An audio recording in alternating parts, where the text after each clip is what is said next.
안녕하세요. 제이정입니다. 1월 23일 시험 얘기해 볼게요. Question 1. Part 1의 첫 번째 지문은 자동 응답 메시지 내용이었어요. Community Center, Community Center 라는 단어가 보였고 Heavy Snow, Classes, Special Events 뭐 이런 단어들이 많이 어렵지 않은 단어들이 나왔습니다. 2번 지문은 오디오 투어 내용이었는데 audio tour라는 단어가 나왔어요.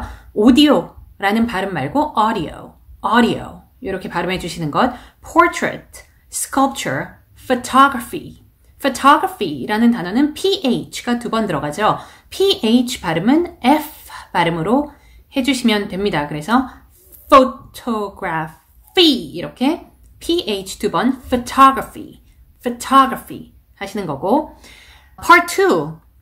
사진 묘사에서는 밖에서 찍은 사진이 나왔는데 이 밖에 있는 공간이 공원 같지도 않고 광장 같지도 않고 이렇게 그냥 밖에 있는 공간인데 사람들이 피크닉 테이블 있잖아요. 그런 데 앉아서 얘기도 하고 뭔 공간인지 정확히 모르겠어요. 그럴 때에는 이 사진은 어디에서 찍었습니다 라고 말하기가 어렵게 느껴질 수가 있죠. 이럴 때에는 그냥 밖에서 찍은 사진입니다 라고만 첫 문장을 해주셔도 됩니다. 그래서 This picture was taken outside 이렇게 간단한 첫 문장이 나올 수 있겠고요. 여러 명의 사람들이 나왔으니까 There are several people in the scene 이렇게 사람 잡아주시고 사람들이 하는 행동이 여러 개가 나왔는데 왼쪽에 있는 여자들이 피크닉 테이블에 앉아서 대화를 하고 있었어요. 이럴 때 이 사람들은 뭐 하고 있다 라고 행동 하나 얘기해 주는 것보다 이 사람들은 뭐 하면서 뭐 하고 있다 하면 문장이 조금 더 고급진 문장이 되지요. 그래서 요 옆에 있는 여자들은 sitting at a picnic table, 피크닉 테이블에 앉아서 and having a conversation, 대화를 하고 있다 해주시고 그 옆에서는요 또 사람 한 명이 피크닉 테이블에 혼자 앉아서 랩탑 컴퓨터를 사용을 하고 있었어요. 그럴 때는 그 여자는 sitting at another picnic table. 피크닉 테이블 다른 거에 앉아 있었으니까 sitting at another picnic table. 그리고 뭐 하고 있냐면 and using her laptop computer. 여자였으니까 using her laptop computer 하시면 되겠고 사진의 오른쪽에는 남자 두 명이서 서서 대화를 하고 있었습니다. 그래서 standing and having a conversation.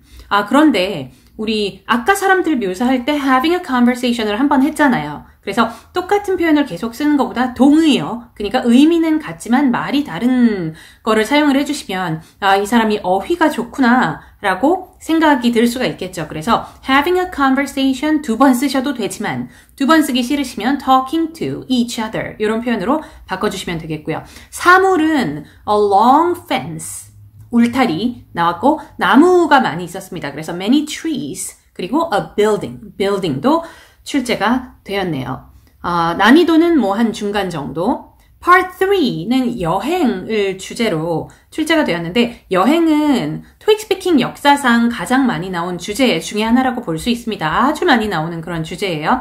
4번 문제는 when, where 요거 두 개를 물어봤습니다. when, 언제, 그러니까 작년에 뭐 이런 거 빨리 대답해 주시고 where, 어디 했으니까 America, 뭐 제주 아일랜드 이런 것들을 빨리 답변을 해 주셔야 되고요. 5번 문제는요. 국내와 해외 둘 중에 하나를 선택하셔서 이야기하시면 돼요. 그러니까 시험 응시자가 여행을 할 때, 그러니까 내가 여행을 할 때 국내 여행 그리고 해외 여행 둘 중에 뭐를 할 가능성이 높냐. 그러니까 뭐가 더 좋은지를 답변을 하시면 됩니다. 국내, 해외 둘 중에 하나를 고르시고 뭐 간단한 이유 하나 덧붙여 주시면 되겠죠. 예를 들어서 해외에 나의 많은 친구들이 거주를 하고 있다라든지 국내를 선택하셔도 뭐 동일한 이유가 나올 수 있을 것 같습니다. 국내에 친구들이 훨씬 더 방문할 만한 친구들이 훨씬 더 많다라든지 6번 문제는 토익 스피킹에서 제일 많이 나오는 주제 중에 또 하나인 혼자 함께 혼자가 좋냐 함께가 좋냐 둘 중에 하나를 선택을 해서 30초의 시간 동안 얘기를 해주시면 돼요.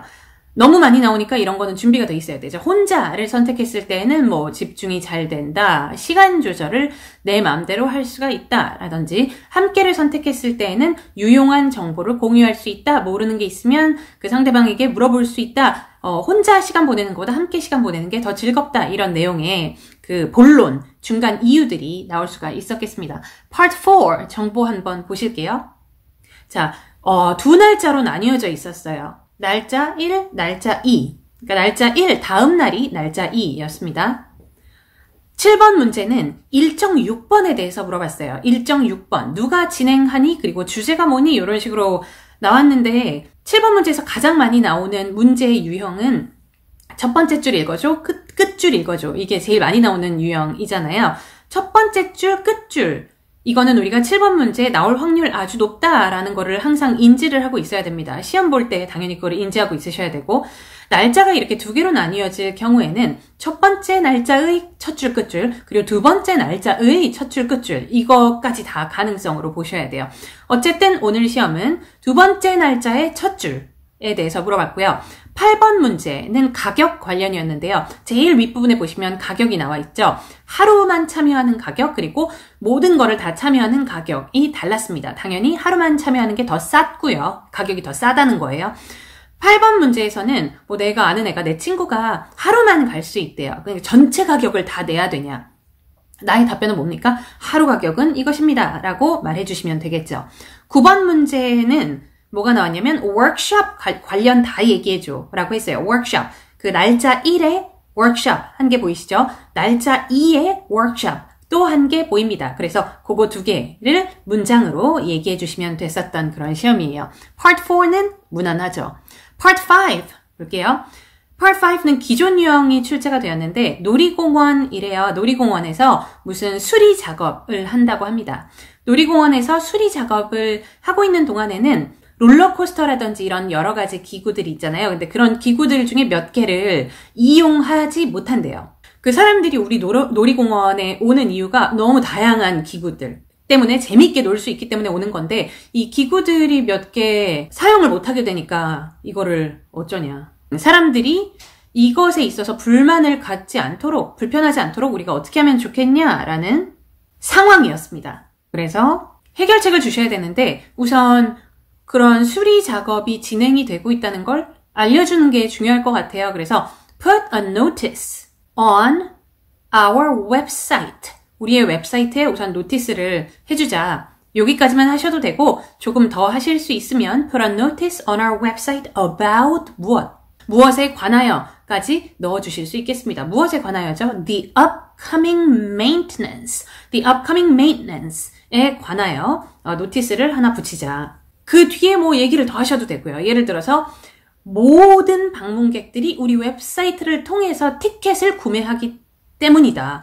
모든 방문객들이 우리 웹사이트를 통해서 티켓 구매하는 것을 너도 알지 않냐. 이런 거를 덧붙여 주실 수도 있고 뭐 안 하실 수도 있고. As you know, all visitors buy their tickets through our website. 들어갈 수도 있고 안 들어갈 수도 있습니다. 그리고 알려주는 것 이외에도 이 수리 작업이 진행되고 있는 동안에는 할인을 좀 해줘도 좋을 것 같아요. 그래서 두 번째 해결책으로 offer a 50% discount 까지만 하셔도 되고 조금 더 할 수 있으면 while the maintenance is going on, 그 maintenance가 진행되는 동안에 이렇게 좋은 해결책을 두 개 넣어주실 수 있겠습니다. 물론 다른 해결책이 나올 수도 있겠죠. 또 아주 기발한 해결책이 있으면 댓글을 통해서 저랑 공유해 주시면 고맙겠습니다. Part 6, Question 11. 연구직. 직업이 다양하잖아요. 연구를 해야 되는 그런 직업이 있고 뭐를 판매를 해야 되는 이런 영업직이 있는데 둘 중에 뭐가 좋은지 선택하시고 그거에 대해서 60초, 왜 그거를 선택을 하셨는지 60초 얘기해 주시면 돼요.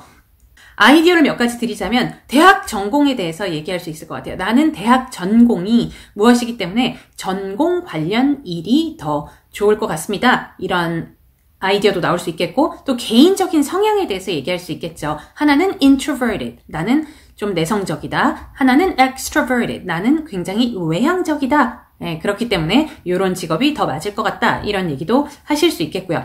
부연 설명으로 나의 경험을 얘기를 할 수가 있는데 현재 직업, 을 좀 지어내서 얘기를 하셔도 되겠어요. 나의 현재 직업은 영업직인데, 나의 현재 직업은 연구직인데, 이런 식으로. 그런데 내 개인적인 성향이 이렇기 때문에 나의 현재 직업에 나는 굉장히 만족한다. 이런 부연 설명 해주시는 것도 가산점의 요소가 될 수 있겠죠.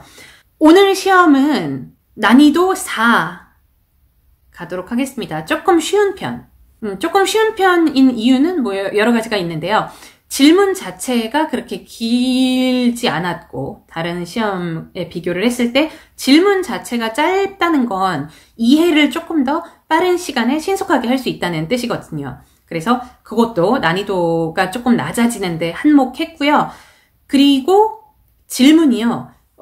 많은 사람들은 이렇다. 그 현상의 이유는 무엇일까요? 이런 식으로 일반적인 사람들, 사람들이 왜 그런지 뭐 이런 식으로 시험이 나오면 조금 더 어려워지는 경향이 있어요. 그러나 너는 어떻니? 너는 뭘 선호하니? 나에 대해서 물어봤을 경우에는 아무 말이나 막 지어서 해도 되는 거잖아요. 그런데 Part 3에도 Part 6에도 너는 어떻니?